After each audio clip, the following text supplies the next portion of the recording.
যেই দিনকেই দেখি একটু বৃষ্টি হয়েছে, গাছের ফুলগুলো বেশ বড় বড় সাইজের ফোটে, আর অনেকগুলো করে ফোটে। দেখো এখানে হলুদ আর পিঙ্ক কালারের জবা কতগুলো ফুটেছে। তো আজকে না স্নান করে কিছু খেতে ইচ্ছা করছে, তাই ভাবলাম ফ্রিজে তো কয়েকটা কামরাঙা আছে, তো এখান থেকে দুটো নিয়ে আমি এখন স্টার স্টার করে কেটে নিয়েছিলাম। তারপরে একটু চিনি, একটু বিট লবণ আর একটু লঙ্কা বাটা দিয়েছিলাম। কাসুন্দি, ধনিয়া পাতা অনেক কিছু দেবার ইচ্ছা ছিল, কিন্তু এগুলো করতেও অনেকটা টাইম লেগে যাবে। আমার না এত ধৈর্য নেই, আমি আগেই মাখা করে খেয়ে নিয়েছিলাম। এত ভালো খেতে হয়েছিল, মানে মুখে লেগে আছে। এখন এডিট করার সময় তো আমার জিভে জল চলে আসছে। তার কিছুটা পরে এখন লাঞ্চ করে নিচ্ছি। তবে হ্যাঁ, আজকে ইলিশ ভাপাটা কিন্তু বেশ ভালো খেতে হয়েছিল।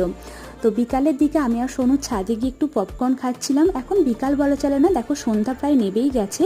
তারপরে ভাবলাম আজকে ডিনারে একটুখানি ওটস চিলা বানিয়ে খাবো। এখানে পেঁয়াজ, কাঁচা লঙ্কা, টমেটো, ক্যাপসিকাম কেটে নিয়েছি, আর দেখো ওটসটাকে একটু গুঁড়ো করে নিয়েছিলাম। ভাজার সুবিধার জন্য আমি ওটসটাকে একটু ভেঙে ভেঙে দিয়েছিলাম, ভালোই খেতে হয়েছিল।